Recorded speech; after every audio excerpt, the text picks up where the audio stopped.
ایک اور نصیحت میں جماعت کو یہ کرنی چاہتا ہوں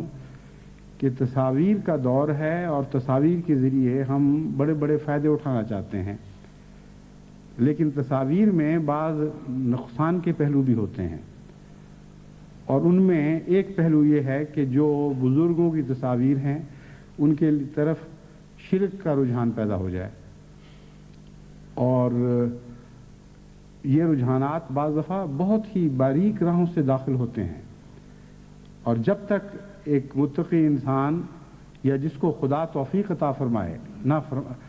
جب تک ایک خدا کسی انسان کو توفیق نہ عطا فرمائے اس وقت تک وہ بعض دفعہ متنبع نہیں ہو سکتا کہ میں نے جو اس تصویر کو دیکھا، میرے دل پر جو اس کا اثر پڑا، وہ تقوی کے مطابق تھا یا مشرکانہ رنگ رکھتا ہے۔ میں سمجھتا ہوں کہ حضرت اقدس مسیح رسول اکرم صلی اللہ علیہ وسلم کے زمانے میں یہی وجہ ہے کہ تصویروں کا رواج نہیں دیا گیا، خدا تعالیٰ کی طرف سے وہ ایجادات تھی بعد میں ہوئی،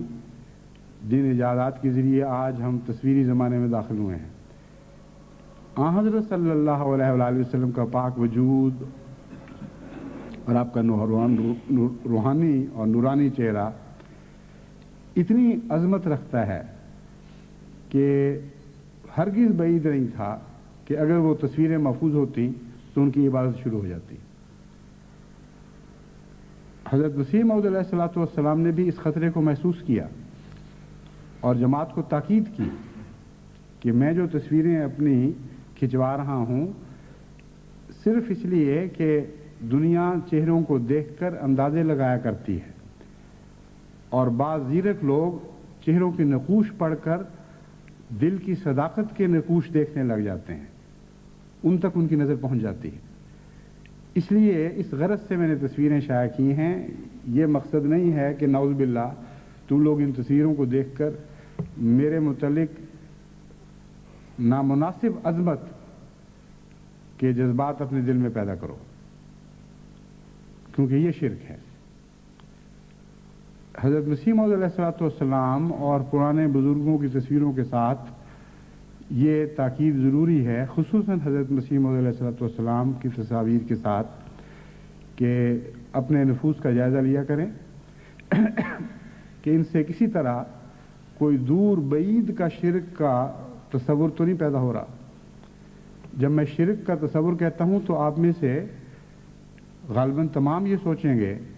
کہ نعوذ باللہ من ذالک، ہم تو موحد جماعت ہیں، توحید کی خاطر قائم کیے گئے، تمام دنیا کو امت واحدہ بنانا ہے، خدا واحد کے قدموں میں اکٹھا کرنا ہے۔ یہ کیسے ہو سکتا ہے کہ ہم جو موحد جماعت ہیں اور دنیا کو توحید سکھانے کے لیے نکلے ہیں، ہم مشرکانہ خیالات میں مبتلا ہو جائیں؟ لیکن میں آپ کو بتاتا ہوں کہ قرآن کریم نے مطلع فرمایا ہے، متنبع کیا ہے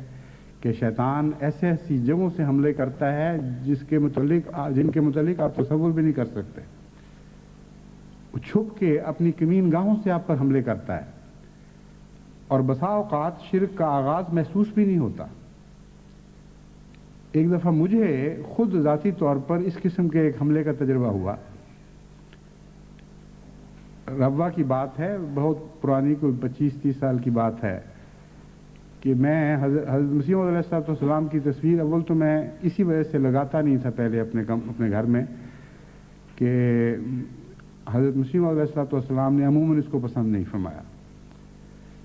پھر چونکہ دیکھا کہ اب اللہ تعالیٰ کے فضل سے جماعت اس کی عادی ہو چکی ہے اور ایک عام تصویر کے طور پر دیکھتی ہے، اس کے ساتھ کسی قسم کی غیر معمولی عظمت عظمت کا خیال منسلک نہیں کرتی، اور پھر آنے والوں کے لیے اور اس خیال سے کہ بچے دیکھیں اور ان کو پتہ تو ہو کہ حضرت مسیح موعود علیہ السلام کون تھے اور ان کی پاکیزہ صورت سے ان کے دل پر نیک اثر پڑے، میں نے بھی تصویر لگائی۔ لیکن ایک دفعہ جب میں اس کمرے میں کپڑے بدل رہا تھا تو اچانک مجھے شرم سی محسوس ہوئی حضرت مسیح موعود علیہ السلام کی تصویر کے سامنے، اور وہ پہلی خطرناک الارم کی گھنٹی تھی جو میرے اندر بجی۔ مجھے خیال آیا کہ یہ کیسی مشرکانہ بات ہے، تصویر سے اس خیال سے میں شرما رہا ہوں کہ میں تصویر کو دیکھ رہا ہوں، حالانکہ تصویر کی کوئی حقیقت نہیں ہے۔ تصویر کو دیکھ کر یہ خیال کر لینا کہ ہم اس تصویر کے سامنے بری باتیں نہ کریں،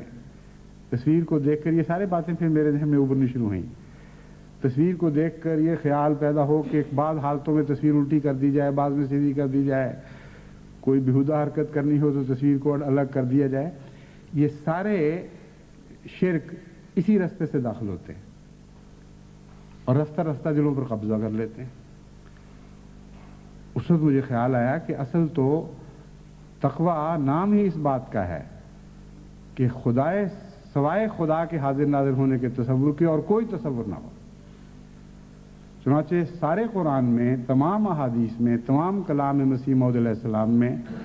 آپ کو اللہ کے تقوی کے سوا کسی کے تقوی کا ذکر نہیں ملے گا۔ خدا کا تقوی لیکن رسول کا تقوی نہیں، رسول کی محبت، رسول کا ادب، رسول کی اطاعت، لیکن کہیں بھی آپ کو رسول کا تقوی کا کوئی محاورہ نظر نہیں آئے گا۔ بس وہ شخص جو ہمیشہ خدا کی نظر میں ہے، اگر وہ کوئی بیہودہ حرکت کرتے ہوئے خدا سے نہیں شرما رہا اور ایک تصویر سے شرما رہا ہے، تو یہ اگر بت گری نہیں ہے اور بت پرستی نہیں ہے تو اور کیا ہے؟ اس لیے ظاہری طور پر آپ چاہے اپنے آپ کو شرک پر آمادہ نہ پائیں، لیکن خدا تعالیٰ نے قرآن کریم میں سچ فرمایا ہے کہ شیطان ایسا ظالم ہے کہ وہ اس طرح چھپ کر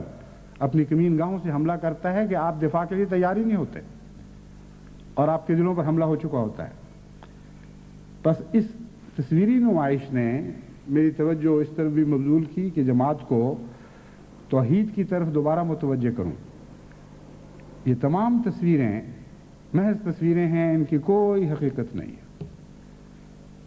یادوں کو تازہ کرنے والی بعض باتیں ہیں، اس سے زیادہ ان کی کوئی حقیقت نہیں۔ وہ کام جو آپ خدا کی موجودگی میں تنہائی میں نہیں کر سکتے، وہی ہے جو خدا کی خاطر رکنے والی بات ہے۔ جو کام آپ خدا کے نام، خدا کے تصور کے وجہ سے تنہائی میں نہیں کرتے وہ نیکی ہے، اور جو کرتے ہیں اس کے باوجود وہ آپ کی کمزوری اور گناہ ہے۔ لیکن اگر آپ کسی تصویر کے سامنے یا کسی اور کے سامنے رک جاتے ہیں تو وہاں سے پھر گناہ نہیں بلکہ شرک کا مضمون شروع ہو جاتا ہے۔ اور بعض دفعہ تو وہ قرآن کریم نے اس طرح بیان فرمایا کہ خدا سے تو ڈرتے نہیں، بنی نوع انسان سے ڈرتے ہو۔ وہ بھی اتنا شرک نہیں، کیونکہ میں جانتا ہوں اس کو اگر باریکی سے اس کا جائزہ لیا جائے تو اس کے بہت سے ایسے عوامل ہیں کہ جو معاملے کو مبہم کر دیتے ہیں، اور قطعی طور پر آپ نہیں کہہ سکتے کہ یہ شرک ہے۔ خدا کے سامنے تو انسان کی مجبوری ہے بیچارے کی،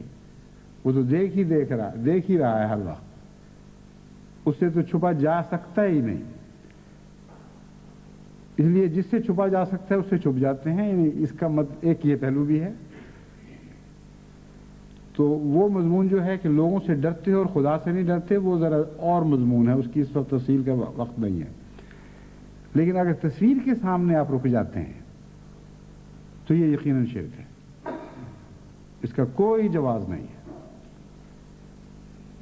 لوگوں کے سامنے رکنا ایک طبی حیا کے نتیجے میں بھی ہوتا ہے، اور حیا وہیں پیدا ہوتی ہے جہاں رکا جا سکتا ہے۔ جو روزمرہ آپ کو دیکھنے والا ہے وہاں حیا رہتی کوئی نہیں۔ بیویوں کی خامدوں سے حیا نہیں رہتی، خامدوں کی بیویوں سے حیا نہیں رہتی، لیکن وہی باتیں جب باہر نکلتے ہیں تو وہ باعث حیا بن جاتی۔ اسی طرح خدا تعالیٰ کا اور بندے کا معاملہ ہے، ایسی بے اختیاری ہے کہ انسان بے حیا تو نہیں کہہ سکتے، لیکن مجبوری ہے، بے بسی ہے۔ خدا کے سامنے اپنی کمزوریاں ظاہر کرنے پر انسان مجبور بنا بیٹھا ہے، لیکن بندوں کے سامنے یہ بات نہیں، اس لیے وہ چھپتا بھی ہے۔ میں سمجھتا ہوں کمزوری کہہ لیں اس کو، لیکن شرک نہیں۔ لیکن جب تصویر کے سامنے آپ چھپتے ہیں یا حیا محسوس کرتے ہیں، یا تصویر کو مخاطب کر کے کہتے ہیں کہ او تیرے سامنے میں بیٹھا ہوں، تو مجھے کیا کہتی ہوگی، میرا دل یہ کہتا ہے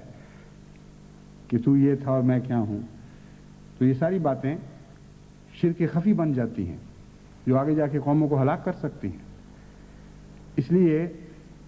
جماعت کو میں متنبہ کرتا ہوں کہ تصویروں کو تصویروں کی حد تک رہنے دیں، ایک ذرہ بھی اس سے زیادہ ان کو اہمیت نہ دیں، اور جہاں وہ ایک ذرہ بھی شرک کی طرف مائل کرنے والی ہوں وہاں ان تصویروں کو الگ کر دیں۔ ان کا مقام پھر بند ہونے میں ہے، ظاہر ہونے میں نہیں۔ ان کو خاص موقعوں کے لیے، بعض مقاصد کے لیے استعمال کرنے کے لیے رکھ لیں، ورنہ ان کو نہ رکھیں۔ میری تصویروں کا بھی رواج بڑھ رہا ہے، مجھے اسی سے اس کا بھی خیال آیا کہ بعض لوگوں کے متعلق پتہ لگا وہ باقاعدہ اس کو سجا کے رکھتے ہیں، نعوذ باللہ من ذالک، جو نہایت ہی بیہودہ حرکت ہے۔